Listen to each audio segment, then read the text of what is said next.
الرحمن السلام علیکم دوستو، کیسے ہیں آپ؟ ٹھیک ہیں؟ خیریت ہے؟ اللہ تعالیٰ آپ کو خوش رکھے اور اللہ پاک آپ کو کسی کا محتاج نہ کرے، دنیا آخرت میں کامیابیاں اور کامرانیوں سے اللہ پاک آپ کو نوازے۔ تو ہم سیرت النبی صلی اللہ علیہ وسلم پڑھ رہے ہیں، اس کا یہ سلسلہ جاری ہے۔ تو آج ہم یہ پڑھ رہے تھے، پہلے ہم نے یہ پڑھا ہے کہ آپ صلی اللہ علیہ وسلم نے جب صلح حدیبیہ ہو گیا تو اس کے بعد آپ صلی اللہ علیہ وسلم نے کیا کیا کہ جو بڑے بڑے ممالک تھے ان کی طرف اپنے سفیر بھیجے اور ان کو اسلام کی دعوت دی۔ تو پہلے نجاشی کے پاس بھیجا، اسی طرح ایران کے بادشاہ کے پاس بھیجا، کسریٰ کے پاس بھیجا، اور یہ پھر اس کے بعد پھر آپ نے عزیز مصر کے پاس بھیجا۔ آج ہم پڑھیں گے عزیز مصر کہ وہ ان کے بعد جب آپ صلی اللہ علیہ وسلم کا خط پہنچا تو اس نے کیا کہا۔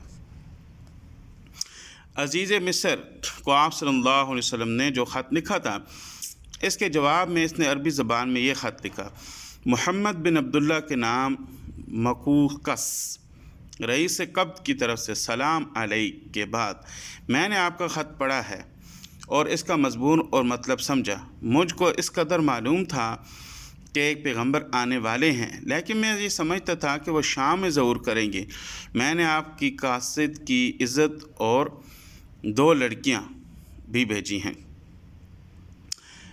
یہ عربی میں جاریہ کہا جاتا ہے، لونڈی کو کہتے ہیں۔ ارباب سیرت مارے قبطیہ کو لونڈی کہتے ہیں، لیکن مقوقس نے جو الفاظ اس کی نسبت لکھا، یعنی مصریوں میں بڑی عزت ہے، یہ لونڈیوں کی شان میں استعمال نہیں کیے جاتے، یعنی کہ بدلے میں 2 لڑکیاں بھی بھیجی ہیں، یعنی کہ غلام کے طور پہ، جن کی قبطیوں میں مصر کی قوم بہت عزت کی جاتی تھی، اور میں آپ کے لیے کپڑا اور سواری کا ایک خچر بھیجتا ہوں۔ یعنی کہ عزیز مصر جو تھا اس نے آپ صلی اللہ علیہ وسلم کی بڑی یعنی کہ عزت کے ساتھ، حوصلہ افزائی کے ساتھ پیش آیا آپ صلی اللہ علیہ وسلم کو، اور بالکل اسی طرح نجاشی بھی بہت زبردست طریقے سے آپ صلی اللہ علیہ وسلم سے پیش آیا۔ یہ تو پہلے سے آپ صلی اللہ علیہ وسلم کو جانتا تھا، حبش کا جو حکمران تھا۔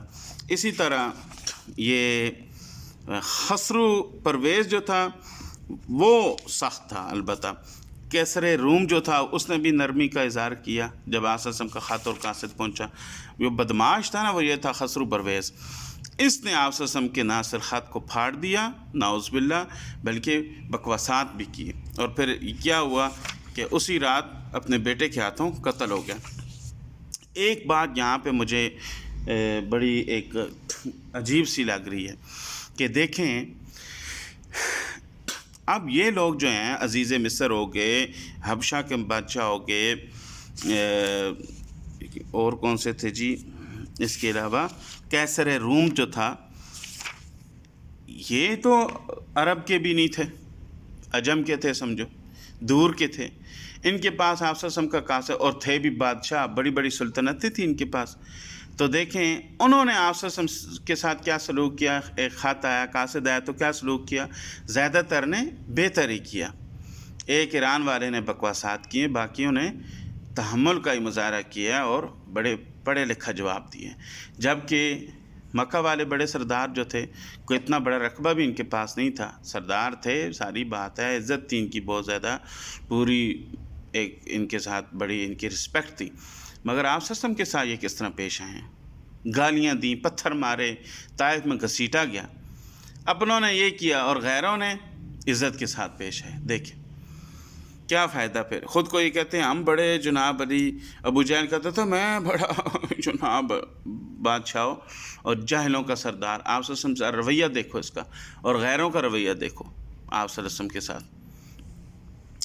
خیر، ہم بات کر رہے تھے عزیز مصر کی کہ اس نے پھر خچر بھیجا اور اس طرح تحفے بھیجے۔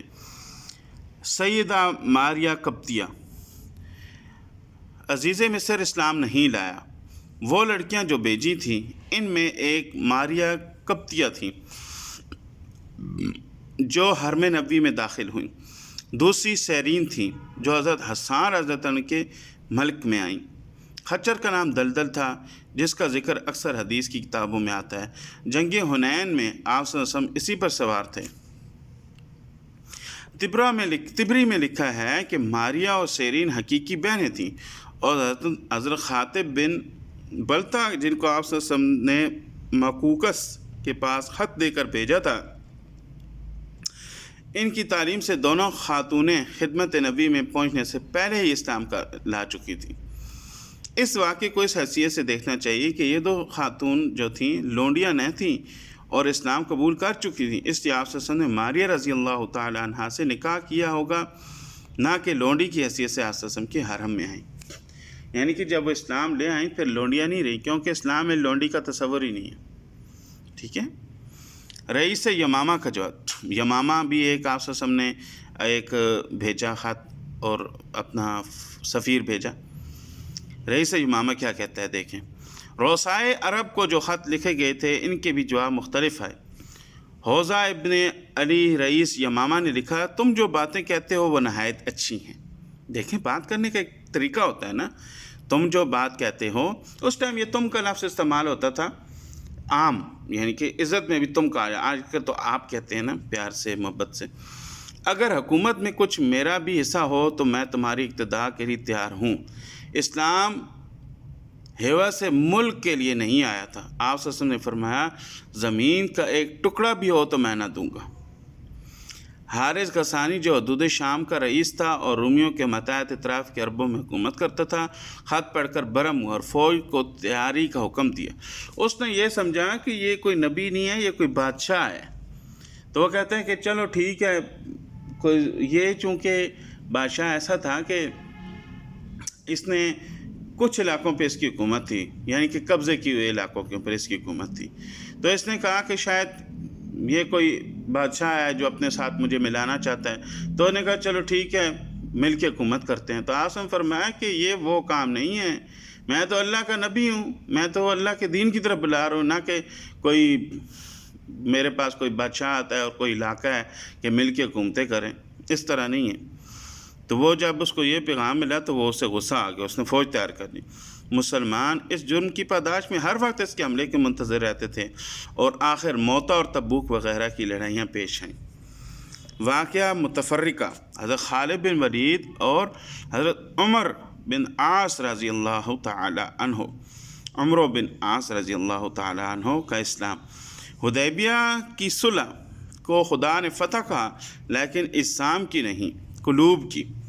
دیکھیں نا، بظاہر تو یہ مسلمانوں کے لیے بڑی عجیب سی سچویشن تھی، شکست لگ رہی تھی مسلمانوں کے کہ یہ کیا بیٹھے بٹھائے ہم ان کی پابندیوں میں آ گئے ہیں، مگر اللہ نے کیا کہا کہ بھائی میں جو کہہ رہا ہوں کہ یہ فتح ہوگی یہ تمہاری، تو اللہ تعالیٰ نے جو بات کی وہ حق ہوگی، سچ ہوگی، بالکل اللہ تعالیٰ جو بات کرتے ہیں سچ ہوتی ہے، حق ہوتی ہے، اس میں رتی برابر فرق نہیں ہوتا۔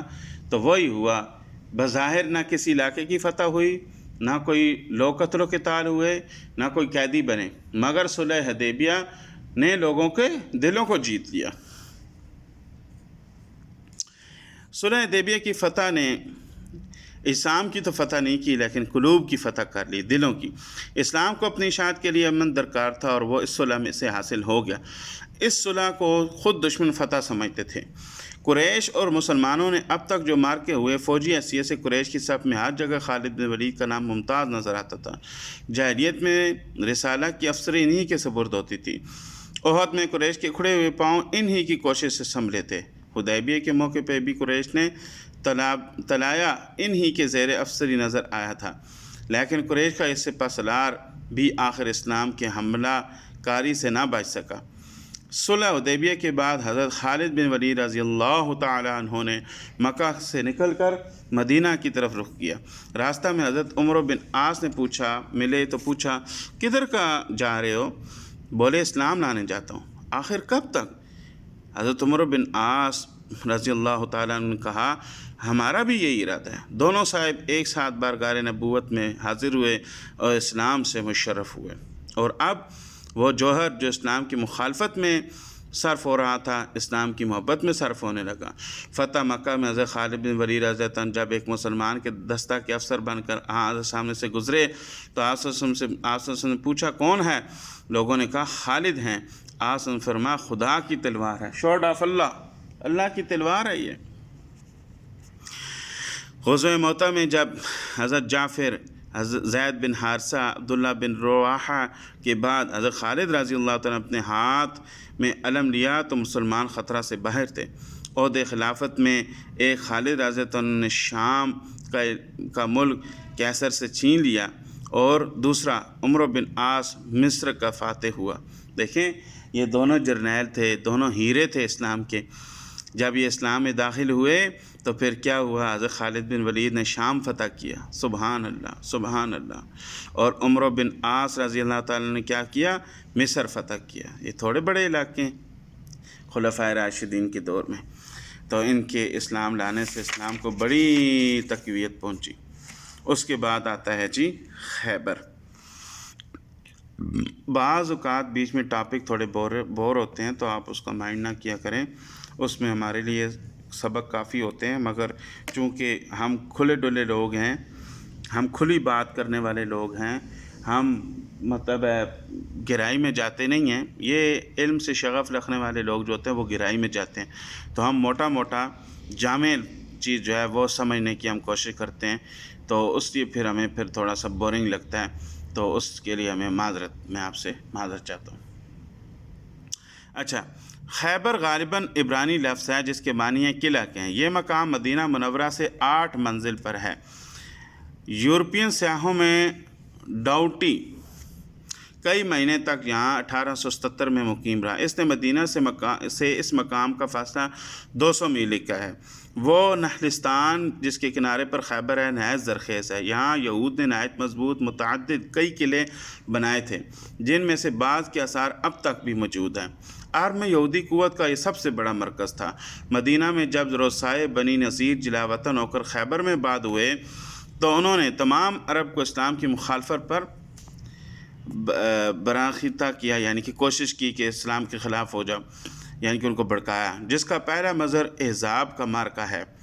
اور روسا میں حی بن خطب جنگ کریزہ میں قتل ہوا، جس کے بعد ابو رافع سلام اس کا جانشین ہوا۔ یہ بہت بڑا تاجر اور صاحب اثر تھا۔ قبیلہ عطفان میں عرب کا بڑا صاحب اثر قبیلہ تھا۔ ان کی آبادی خیبر سے متصل تھی اور ہمیشہ سے یہود خیبر کے حلیف اور ہم عہد تھے۔ سن 6 ہجری میں سلام نے خود جا کر قبیلہ عطفان اور ان کے آس پاس کے قبیلوں کے اسلام کے مقابلے کے لیے آمادہ کیا، یہاں تک کہ عظیم الشان فوج لے کر مدینہ پر حملوں کی تیاری کی۔ حضرت صلی اللہ علیہ وآلہ وسلم کو یہ خبر معلوم ہوئی تو آپ صلی اللہ علیہ وسلم کے ماہ سے رمضان 6 ہجری میں حضرت عبداللہ رضی اللہ عنہ بن عتیق ایک خزرجی انصاری کے ہاتھ سے اپنے قلعے خیبر میں سوتا ہوا مارا گیا۔ اچھا، آپ صلی اللہ علیہ وسلم ماہ سے رمضان 6 ہجری میں حضرت عبداللہ بن عتیق ایک خزرجی انصاری کے ہاتھ سے ایک قلعہ خیبر میں سوتا ہوا مارا گیا۔ سلام کے بعد یہودیوں نے اسیر بن رزام کو مستند ریاست پر بٹھایا۔ اس نے قبائل یہود کو جمع کر کے تقریر کی اور کہا، میرے پیش رو، یعنی کہ مجھ سے جو پہلے تھے، محمد صلی اللہ علیہ وسلم کا مقابلہ میں جو تدبیریں اختیار کی وہ غلط تھیں۔ صحیح تدبیر یہ ہے کہ خود محمد صلی اللہ علیہ وسلم کے دار الریاست پر حملہ کیا جائے اور میں یہی طریقہ اختیار کروں گا۔ اس غرض سے اسیر نے عطفان اور دیگر قبائل میں دورہ کیا اور فوج گراں تیار کی، بڑی فوج۔ حضرت صلی اللہ علیہ وسلم کو یہ خبر پہنچی تو آپ صلی اللہ علیہ وسلم نے اس افواہ پر اعتماد نہیں کیا، بلکہ حضرت عبداللہ رضی اللہ تعالی عنہ بن رواحہ کو بھیجا کہ خود خیبر جا کے اصل واقعہ کی تحقیق کریں۔ چنانچہ وہ چند آدمیوں کو لے کر خیبر گئے اور چھپ کر خود اسیر کی زبانی اس کے مشورے اور تدبیریں سنی۔ یہ حالات آ کر آپ صلی اللہ علیہ وسلم خدمت میں عرض کیے۔ آپ صلی اللہ علیہ وسلم نے حضرت عبداللہ بن رواحہ کو 30 آدمی دے کر خیبر کو روانہ کیا۔ ان لوگوں نے اسیر سے کہا کہ آپ صلی اللہ علیہ وسلم نے ہم کو اس لیے بھیجا ہے کہ اگر تم حاضر ہو جاؤ تو خیبر کی حکومت تم کو دے دی جائے گی۔ چنانچہ وہ 30 آدمی لے کر خیبر سے نکلا اور احتیاط کی بنا پر یہ مخلوط قافلہ اس طرح چلا کہ 2 شخص ہم رکاب چلتے تھے جن میں ایک یہودی دوسرا مسلمان ہوتا۔ کرکرا پہنچ کر اسیر کے دل میں بدگمانی پیدا ہوئی۔ اس نے ہاتھ بڑھا کر عبداللہ رضی اللہ تعالیٰ بن انیس سے تلوار چھینی چاہی۔ انہوں نے کہا، او دشمن خدا، بدعہدی کرنا چاہتا ہے؟ یہ کہہ کر سواری بڑھائی، اور جب اسیر زد پر آ گیا تو تلوار ماری اس کی ران کٹ گئی۔ وہ گھوڑے سے گرتے گرتے اس نے حضرت عبداللہ رضی اللہ عنہ کو زخمی کر دیا۔ اب مسلمان پیش دستی کر کے یہود پر ٹوٹ پڑے۔ نتیجہ جنگ یہ تھا کہ یہود میں ایک کے سوا کوئی نہ بچا۔ یہ اخیر 6 ہجری یا محرم 7 ہجری کا واقعہ ہے۔ خیبر اب اسلام کا سب سے بڑا حریف اور اسلام کے لیے سب سے بڑا خطرناک تھا، سب سے زیادہ خطرناک تھا۔ ان لوگوں نے مکہ جا کر قریش کے ذریعے سے تمام عرب میں بغاوت کی ایک عالمگیر جنبش پیدا کر دی، جس نے واقع احزاب میں مرکز اسلام مدینہ منورہ کو متزلزل کر دیا۔ یہ کوشش اگرچہ ناکام رہی، لیکن جو دستے بازو کام کر رہے تھے ابھی بھی موجود تھے۔ جن لوگوں نے جنگ احزاب برپا کرائی تھی، ان میں سے زیادہ تر بااثر ابن الحقیق کا خاندان تھا، جو قبیلہ بنی نصیر سے تھا اور مدینہ سے جلا وطن ہو کر آیا تھا۔ اس نے خیبر کے مشہور قلعہ قموس پر قبضہ کیا تھا۔ سلام، جس کا ذکر اوپر گزر چکا ہے، اس خاندان کا رئیس تھا۔ اس کے قتل کے بعد اس کا بھتیجا کنانہ خاندان کی ریاست پر ممتاز ہوا۔ خیبر کے یہود ادھر تو عطفان سے اسلام کے مقابلہ کی سازش کر رہے تھے، ادھر مدینہ کے منافقین ان کو مسلمانوں کی خبریں پہنچاتے رہتے تھے اور ان کو ہمت دلاتے تھے کہ مسلمان تم سے بر نہیں ہو سکتے، یعنی کہ مسلمان تم سے اعلیٰ نہیں ہیں، کہ حالات بڑے ماڑے ہیں، تم پریشان نہ ہو، ہم تمہارا ساتھ دیں گے۔ رسول اللہ صلی اللہ علیہ وسلم نے چاہا کہ ان لوگوں سے معاہدہ ہو جائے۔ اس بنا پر آپ صلی اللہ علیہ وسلم نے حضرت عبداللہ رضی اللہ عنہ بن رواحہ کو بھیجا تھا، لیکن ادھر تو یہود خود سخت دل اور ایک بدگمان قوم تھی، ادھر منافقین ان کو بھارتے تھے۔ اس زمانہ میں راس المنافقین عبداللہ بن ابی، منافقین کا سردار، بہت بڑا سردار تھا، یہ نے اہل خیبر کے پاس قلعہ بھیجا کہ محمد صلی اللہ علیہ وسلم تم پر حملہ کرنا چاہتے ہیں، لیکن تم ان سے نہ ڈرنا۔ مٹھی بھر آدمی ہیں، چند لوگ، یہ شروع سے یہ الفاظ استعمال ہوتے ہیں، مٹھی بھر، اندازہ لگا، یہ شروع سے ورڈ یوز ہوتا ہے، ابھی بھی آدھے مٹھی بھر، چند، سم کا لفظ یوز ہوتا ہے۔ مٹھی بھر نہیں ہے، 2 ارب کے قریب ہونے والے ہیں مسلمان بیٹا جی۔ ٹھیک ہے کہ وہ مسلمانوں میں اس طرح کے مسلمان نہیں ہیں، پر لا الہ الا اللہ محمد رسول اللہ 2 ارب لوگوں کے دل کی دھڑکن ہے، ٹھیک ہے نا۔ اس لیے مٹھی کرتے ہوئے نا تم لوگوں نے مٹھی کا بنا لیا، او بہت بڑا تروڑا، تم لوگ مٹھی شروع سے مٹھی ہو رہی ہے۔ یہ مٹھی تم لوگوں کو نا پکڑ لے گی اور ایسا دبوچ لے گی کہ تم پھر یاد کرو کہ پھر مٹھی کرتے ہو تم لوگ۔ اللہ تعالیٰ اس مٹھی کے ساتھ اللہ تعالیٰ ہے، یہ مٹھی کبھی ختم نہیں ہوگی۔ آپ سسم کو تم لوگ کہتے ہیں مٹھی بھر ہے، مٹھی بھر آدمی ہیں جن کے پاس ہتھیار تک نہیں۔ یہود نے یہ سن کر کنانہ اور ہودہ بن قیس کو عطفان کے پاس بھیجا کہ ہمارے ساتھ مل کر مدینے پر حملہ کرو تو ہم نخلستان کی نصف پیداوار تم کو دیں گے۔ ایک روایت میں عطفان نے اس کو منظور کیا۔ عطفان ایک قوت و قبیلہ بنو فزارہ تھا۔ ان کو جب معلوم ہوا کہ خیبر والے آپ پر حملہ کرنا چاہتے ہیں تو خیبر میں آئے کہ ہم تمہارے ساتھ شریک ہو کر لڑیں گے۔ حضرت صلی اللہ علیہ وسلم کو جب یہ معلوم ہوا تو آپ نے بنو فزارہ کو خط لکھا کہ تم خیبر والوں کی مدد سے باز آ جاؤ، خیبر فتح ہو جائے گا تو تم کو بھی حصہ دیا جائے گا، لیکن بنو فرحزہ نے انکار کیا۔ تو کیا کہتے ہیں، یہ اب پھر آگے جنگ کا سلسلہ جاری ہوگا، تو ہم انشاءاللہ اگلے ایپیسوڈ میں ہم انشاءاللہ آپ کو جنگ کے بارے میں بتائیں گے کہ کس طرح ہوئی۔ تو اس کا لب لباب جو ہے نا وہ خلاصہ یہ ہے کہ آپ صلی اللہ علیہ وسلم نے پہلے رئیس یمامہ کو خط لکھا، پھر رئیس کیا کہتے ہیں عزیز مصر کو خط لکھا، نجاشی کو خط لکھا۔ اس کے بعد کیا ہوا کہ 6 ہجری میں 2 بڑے لوگ مسلمان ہوئے، جن میں حضرت خالد بن ولید رضی اللہ تعالیٰ عنہ اور حضرت عمر بن عاص رضی اللہ تعالیٰ عنہ ہیں۔ اور عہد خلافت میں حضرت خالد رضی اللہ عنہ کے ہاتھوں سے شام فتح ہوا اور عمر بن عاص رضی اللہ عنہ کے ہاتھوں سے مصر فتح ہوا۔ اس کے بعد خیبر کی جنگ ہے، اس کے بارے میں یہود نے بڑے پراپوگنڈے کیے، آپ صلی اللہ علیہ وسلم کو مارنے کی بڑی کوششیں کی اور مدینہ کے اوپر حملہ کی بڑی تیاریاں کی ہیں، مگر کیا ہوا، ایک ان کا سردار مارے گا، پھر دوسرے کے ہاتھ میں علاقے کی بادشاہت آئی، پھر وہ بھی مارا گیا، پھر تیسرے کے ہاتھ میں آئی، تو اب جناب علی تیسرا جو ہے وہ مدینہ پہ حملے کی مسلسل تیاریاں کر رہے ہیں۔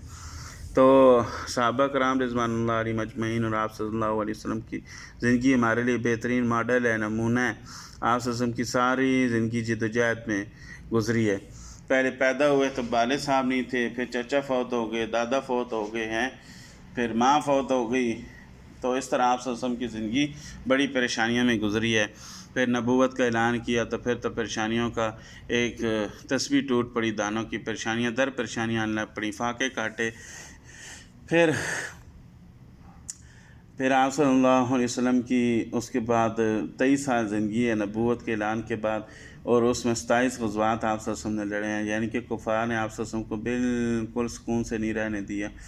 تو بھائیو دوستو، کہنے کا مقصد یہ ہے کہ آپ صلی اللہ علیہ وسلم نے اسلام کی خاطر اپنی ذات کے لیے تو کچھ بھی نہیں رکھا، اسلام کی خاطر آپ صلی اللہ علیہ وسلم نے اللہ کے دین کی خاطر، اللہ کی خوشنودی کی خاطر ہمارے لیے ماڈل بن کر آپ سے اپنی زندگی گزاری۔ تو بھائیو دوستو، عزیزو، ساتھیو اور میری پیاری بہنوں، ہمیں بھی آپ صلی اللہ علیہ وسلم اور صحابہ کرام رضوان اللہ علیہ مجمعین کی طرح زندگی گزارنے کی اللہ تعالیٰ توفیق عطا فرمائے۔